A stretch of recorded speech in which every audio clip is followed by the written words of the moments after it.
Bonjour bien-aimés, et je voudrais remercier le Seigneur parce que le partage d'aujourd'hui s'adresse beaucoup plus aux personnes d'un certain âge. Parce que je pense que le Seigneur m'a encouragé ce matin et je voudrais partager cette semence avec vous. Voilà, alors on va lire le psaume 71. Le psaume 71 et après je vais partager avec vous la sémence d'aujourd'hui. Mais je mets d'abord le partage sur la sémence du psaume 71 qui dit ceci. Éternel, je cherche en toi mon refuge, que jamais je ne sois confondu dans ta justice. Sauve-moi et délivre-moi, incline vers moi ton oreille et secours-moi. Sois pour moi un rocher qui me serve d'asile, où je puisse toujours me retirer. Tu as résolu de me sauver, car tu es mon rocher et ma forteresse. Mon Dieu, délivre-moi de la main du méchant, de la main de l'homme inique et violent, car tu es mon espérance, Seigneur, éternel. En toi je me confie dès ma jeunesse, dès le ventre de ma mère, je m'appuie sur toi. C'est toi qui m'as fait sortir du sein maternel. Tu es sans cesse l'objet de mes louanges. Je suis pour plusieurs comme un prodige, et toi tu es mon puissant refuge. Que ma bouche soit remplie de tes louanges, que chaque jour elle te glorifie. Ne me rejette pas au temps de la vieillesse, quand mes forces s'en vont, ne m'abandonne pas. Car mes ennemis parlent de moi et ceux qui guettent ma vie se consultent entre eux, disant « Dieu l'abandonne, poursuivez, saisissez-le, il n'y a personne pour le délivrer. » Ô Dieu, ne t'éloigne pas de moi. Mon Dieu, viens en hâte à mon secours. Qu'ils soient confondus, exterminés ceux qui en veulent à ma vie. Qu'ils soient couverts de honte et d'opprobre ceux qui cherchent ma perte. Et moi j'espérerai toujours, je te louerai de plus en plus, ma bouche publiera ta justice, ton salut chaque jour, car j'ignore quelles en sont les bornes. Je dirai tes œuvres puissantes, Seigneur éternel, je rappellerai ta justice, la tienne seule.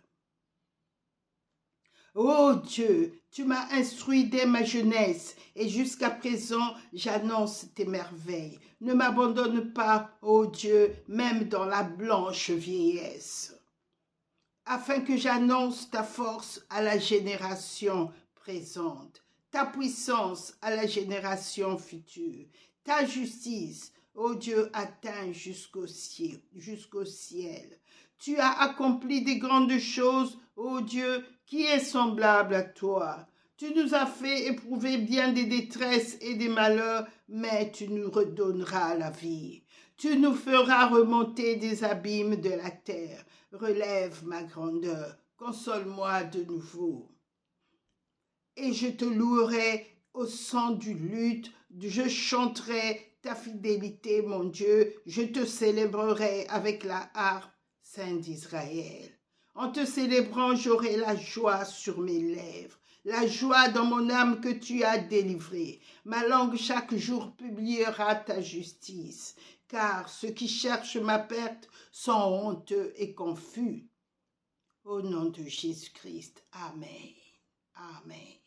C'est que nous disons toujours, nous qui sommes dans la nouvelle alliance, quand je fais ma prière du psaume, je dis au nom de Jésus-Christ, parce que c'est par lui que nous sommes maintenant héritiers de ses promesses.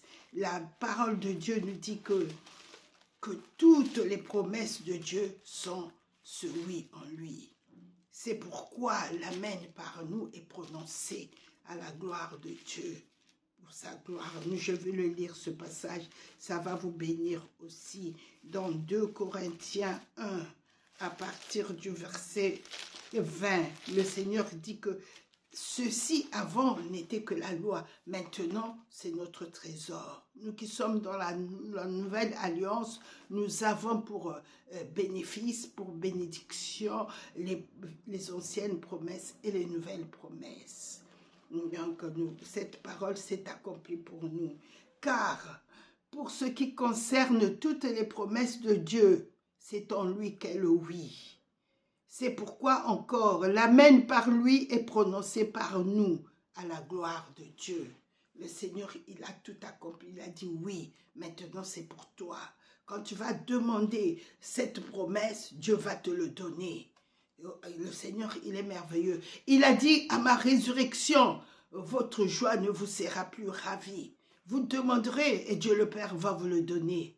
Et donc nous avons maintenant accès à ces promesses qui au départ n'étaient que pour le peuple juif. Parce que David, Salomon, tout ce qui est dans l'Ancien Testament était que pour le peuple juif. Quand Jésus est allé à la croix, il a ouvert la voie afin que nous ayons le salut. Et ces promesses, c'est notre salut. Et quand maintenant je les demande, en lui, j'ai le oui. Il a déjà dit oui. Dieu va te l'accorder. Dieu va te garder dans ta vieillesse. Dieu va être fidèle.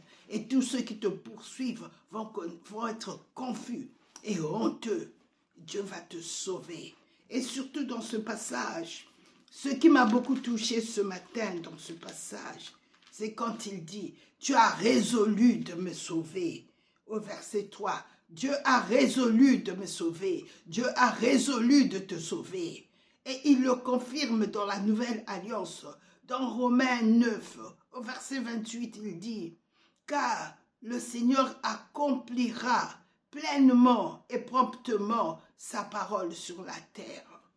Donc il a résolu, c'est la résolution de Dieu, car le Seigneur accomplira pleinement et promptement ce qu'il a résolu sur la terre. Voilà l'autre version. Dieu a résolu de me sauver et il accomplira pleinement et promptement sur la terre ce qu'il a résolu. Tu as cette parole. Donc en Jésus-Christ, elle devient oui pour moi, elle devient oui pour toi. Dieu a résolu de te sauver. Et il y a encore un autre, toujours dans ce passage que je viens de partager avec vous. Le Seigneur dit, console-moi de nouveau. Dieu va te consoler de nouveau. Ne te laisse pas aller. Le Seigneur est avec toi. Dans la vieillesse, il a promis de te porter. Il a promis de me porter. Et il ne s'en repentira pas. Nous lisons dans le Ésaïe 46. Bien-aimé, je pense que tu avais besoin d'être fortifié parce qu'à partir d'un certain âge, il y a trop de pensées. Et on n'a plus les enfants autour de nous qui viennent nous voir. On n'a plus cette constitution familiale. Et des fois, on se retrouve seul dans sa vieillesse quand on n'est pas à l'église au milieu de bien-aimés. Mais que ça ne soit pas eux que nous recherchons. Recherchons notre communion avec notre Dieu. Recherchons la communion avec le Saint-Esprit. Le Saint-Esprit, il ne nous quittera jamais. C'est celui qui a été envoyé pour que à chaque âge, à chaque époque de notre vie, lui, il est toujours là. Il est la force, il est la puissance d'en haut. Celui qui est venu d'en haut. Jésus a dit, je vous serai revêtu de la puissance d'en haut. Vous serez revêtu de la parole d'en haut. Vous serez revêtu de la force d'en haut. Bien-aimé, sois fortifié aujourd'hui, car le Saint-Esprit ne te quittera jamais. Il ne faut pas rechercher les relations humaines. Il faut laisser que Dieu amène ces relations à nous. Quand nous les recherchons nous-mêmes, elles ne sont pas souvent bonnes. Des fois, on se trompe des personnes. Mais quand c'est Dieu qui les bénit, c'est des connexions divines et que personne ne pourra t'enlever. Parce que ces connexions seront des bénédictions pour toi. Ces connexions sont des bénédictions pour moi. Ce sont des connexions par qui le Saint-Esprit opère. Et alors le Saint-Esprit peut leur parler de moi. Paul avait ces connexions, les Philippiens. Même quand tout le monde l'avait oublié, les Philippiens sont venus. Ils se sont manifestés. Alors soyez bénis bien-aimés par ce psaume que nous venons de partager. Au nom de Jésus-Christ. Amen.